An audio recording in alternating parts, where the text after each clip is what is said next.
ఫిరాయింపు ఎమ్మెల్యేల వ్యవహారం మరోసారి రాజకీయంగా హీట్ పెంచుతుంది. ఎమ్మెల్యేల అనర్హత పిటిషన్లపై స్పీకర్ విచారణ కొనసాగుతున్న నేపథ్యంలో నేడు కీలక పరిణామం చోటు చేసుకోనుంది. ఇక కడియం శ్రీహరి కేసుపై స్పీకర్ విచారణ జరపనున్నారు. అయితే ఈ కేసులో కడియం శ్రీహరిపై అనర్హత పిటిషన్ను ఎమ్మెల్యే వివేకానంద దాఖలు చేయగా ఈ రోజు విచారణలో ఆయన తరపు న్యాయవాదులు కడియం శ్రీహరిని ప్రశ్నించే అవకాశం ఉన్నట్లు తెలుస్తుంది. ఇక విచారణకు అయితే కడియం శ్రీహరి హాజరవుతారా లేదా అన్న దానిపై అయితే ఉత్కంఠ నెలకొంది. ఇదిలా ఉంటే నిన్న జరిగిన విచారణకు దానం నాగేందర్ హాజరు కాకపోవడం కూడా చర్చనీయాంశంగా మారింది. మొత్తంగా ఎమ్మెల్యేల ఫిరాయింపుల అంశంపై స్పీకర్ తీసుకునేటువంటి తదుపరి నిర్ణయాలు తెలంగాణ రాజకీయాల్లో కీలకంగా మారనున్నట్లు సమాచారం.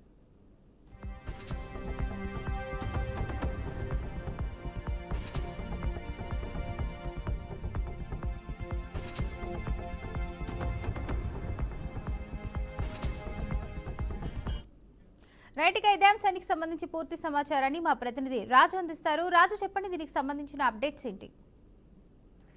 ఫాతిమా, తెలంగాణ రాజకీయాల్లో మరోసారి ఫిరాయింపు ఎమ్మెల్యేల అంశం అయితే తెర మీదకి వస్తుంది చెప్పొచ్చు. ముఖ్యంగా అనర్హత పిటిషన్లు స్పీకర్ విచారణ కొనసాగుతున్న నేపథ్యంలో నేడు కీలక పరిణామం అయితే చోటు చేసుకోబోతుందని చెప్పొచ్చు.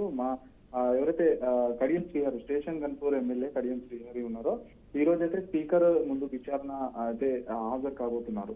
సో దీనికి సంబంధించిన దాంట్లో కడియం శ్రీహరిపై అనర్హత పిటిషన్ అయితే ఎమ్మెల్యే వివేకానంద అయితే దాఖలు చేశారు. సో పార్టీ మారిన నేపథ్యంలో పదవికి అనర్హత విధించాలని చెప్పేసి ఆయన విజ్ఞప్తి అయితే చేశారు. సో ఇప్పుడు ఈ విచారణ వివేకానంద తరఫుకు సంబంధించి వాళ్ళైతే కడియం శ్రీహరిని ప్రశ్నించే అవకాశం అయితే ఉన్నట్లుగా తెలుస్తుంది. ఇది స్పీకర్ ఛాంబర్ లో అయితే జరుగుతా ఉంది కంప్లీట్ గా. సో మొత్తం ఏదైతే 2023లో మొత్తం కాంగ్రెస్ పార్టీకి సంబంధించిన పార్టీలో బీఆర్ఎస్ పార్టీకి సంబంధించిన ఎన్నికైన 10 మంది ఎమ్మెల్యేలు అయితే ఈ కాంగ్రెస్ పార్టీ అధికారంలోకి వచ్చిన తర్వాత ఇక్కడికి పార్టీ మారారు అని చెప్పేసి వాళ్ళైతే ఆరోపణలు అయితే ఎదుర్కొంటున్నారు అనమాట. సో ఈ నేపథ్యంలో బీఆర్ఎస్ పార్టీ చెందిన కొందరు ఎమ్మెల్యేలు సుప్రీంకోర్టులో అయితే పిటిషన్ అయితే దాఖలు చేశారు. దాఖలు చేసిన నేపథ్యంలో సుప్రీంకోర్టు ఏం చెప్పింది, క్లియర్ గా స్పీకర్ కి అయితే ఒక ఆదేశం అయితే ఇచ్చింది.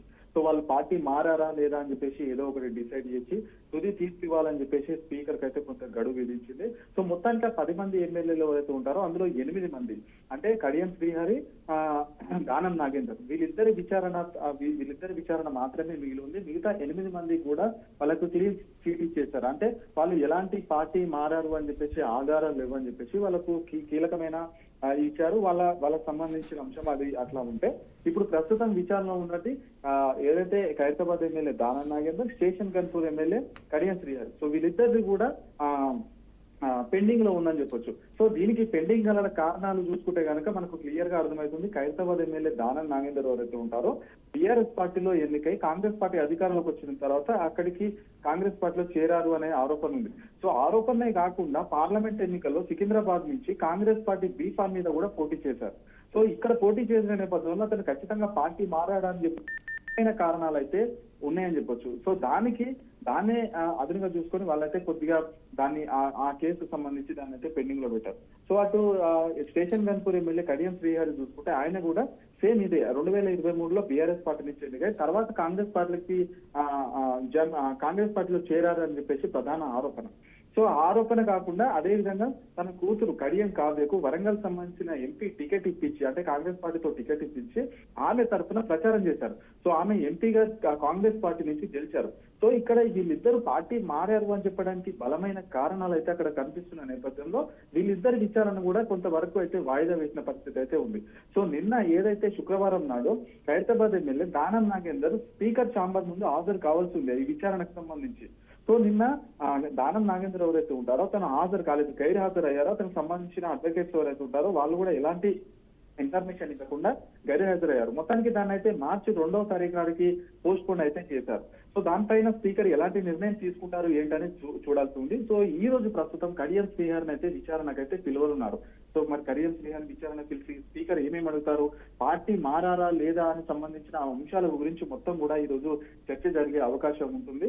సో ఏదైనా కానీ మొత్తానికైతే ఈ రోజు అంటే ఈ పార్టీ ఫిరాయింపులకు సంబంధించి ఒక తుది ఘట్టానికి చేరుకుందని చెప్పొచ్చు. మొత్తం 10 మంది ఎమ్మెల్యేలో 8 మందికి అయితే క్లీన్ చిట్ ఇచ్చారు. వాళ్ళు ఎలాంటి పార్టీ మారారు అని ఆధారాలు లేని కారణంగా వాళ్ళకైతే క్లీన్ చిట్ ఇచ్చారు. ఇక మిగిలిన వాళ్ళు వీళ్ళిద్దరు కడియం శ్రీహరి అట్లాగే దానం నాగేందర్. సో దానం నాగేందర్ నిన్న అయితే హాజరు కాలేదు. ఈ రోజు కడియం శ్రీహరి అయితే స్పీకర్ ఛాంబర్ ముందైతే హాజరు కాబోతున్నారు. మరి స్పీకర్ ఏం అడగబోతున్నారు, ఏం చెప్పబోతున్నారు, కడియం శ్రీహరి ఏం చెప్పబోతున్నారు అనేది కొంత ఉత్కంఠగా మారిందని చెప్పొచ్చు. సో ఇద్దరి విషయంలో అక్కడ కాంగ్రెస్ పార్టీకి కావచ్చు, లేదంటే స్పీకర్ కావచ్చు, కొద్దిగా క్లిష్టమైన పరిస్థితులు ఉన్నాయని చెప్పొచ్చు. ఎందుకంటే దానం నాగేందర్ క్లియర్ గా 2024 పార్లమెంట్ ఎన్నికల్లో కాంగ్రెస్ పార్టీ బీ ఫామ్ తీసుకొని పోటీ చేశాడు. పోటీ చేసి అక్కడి నుంచి ఓడిపోయాడు. సో ఇక్కడ క్లియర్ గా కనిపించింది ఏంటంటే ఆయన టీఆర్ఎస్ పార్టీ ఎమ్మెల్యేగా ఉండి కాంగ్రెస్ పార్టీ నుంచి బీ ఫామ్ తీసుకొని పోటీ చేసినప్పుడు ఖచ్చితంగా ఇది పార్టీ మారడమే అవుతుంది. చట్టం ప్రకారం పార్టీ ఫిరాయింపుల అంశంలోకి ఇది వస్తుంది అనే ఉద్దేశంతోనే ఆ అంశం అయితే కొద్దిగా క్లిష్టంగా మారిందని చెప్పొచ్చు.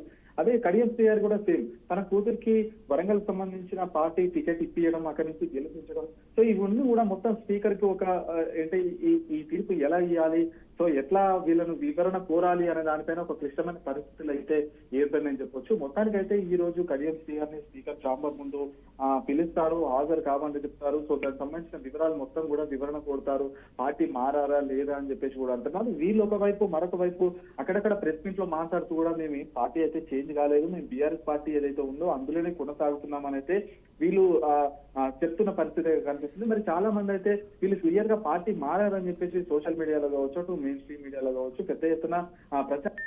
ఎందుకంటే వాళ్ళు కొన్ని రోజుల నుంచి బీఆర్ఎస్ సంబంధించిన అధికారిక కార్యక్రమాల్లో కావచ్చు, అధికారుల పార్టీ సంబంధించిన సమావేశాల్లో కావచ్చు వీళ్ళైతే పాల్గొనలేదు. సో అలా పాల్గొనడానికి కారణం ఏంటి అంటే కాంగ్రెస్ పార్టీలో చేరడం అనేది ఉద్దేశంతోనే వాళ్ళైతే ఇక్కడ రావట్లేదనే ఉద్దేశంతో వాళ్ళపైన పెద్ద ఎత్తున ఆరోపణలు అయితే వస్తున్న పరిస్థితి. సో మొత్తానికి ఈ రోజు అయితే కడియం శ్రీహరి హాజరు కాబోతున్నారు. అతని నుంచి ఎలాంటి వివరణ కోరే అవకాశం ఉందని చెప్పేసి కూడా ఈ రోజు అయితే కొద్దిగా ఉత్కంఠగా మారుతుందని చెప్పొచ్చు. ఫాతిమా.